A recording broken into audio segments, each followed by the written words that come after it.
Allahabad high court ने बुजुर्ग दंपत्ति के बीच गुजारा भत्ते को लेकर चली आ रही कानूनी लड़ाई को लेकर मंगलवार को गंभीर टिप्पणी की। कोर्ट ने कहा, लगता है कि कलयुग आ गया है। 80 साल की उम्र होने पर भी ऐसी कानूनी लड़ाई चिंता का विषय है। अलीगढ़ निवासी मुनेश कुमार गुप्ता की याचिका पर सुनवाई करते हुए जस्टिस सौरभ श्याम शमशेरी ने बुजुर्ग दंपत्ति को सलाह देने की कोशिश भी की। ये पूरा मामला क्या है, आइए आपको विस्तार से बताते हैं। आपको बता दें कि 80 साल के मुनेश कुमार गुप्ता स्वास्थ्य विभाग में सुपरवाइजर के पद से रिटायर हुए हैं। उनकी पत्नी गायत्री देवी की आयु 76 वर्ष है। दोनों के बीच प्रॉपर्टी को लेकर विवाद चल रहा है।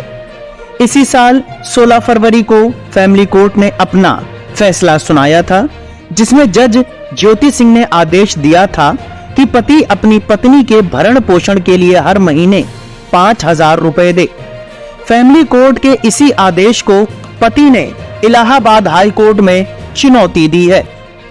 बताया जाता है कि संपत्ति को लेकर पति मुनेश कुमार गुप्ता का उनकी पत्नी गायत्री देवी से झगड़ा हो गया। मामला पुलिस के बीच पहुंचा और इसे परिवार परामर्श केंद्र ट्रांसफर कर दिया गया। हालांकि वहां बात नहीं बन सकी और उसके बाद दोनों अलग अलग रहने लगे।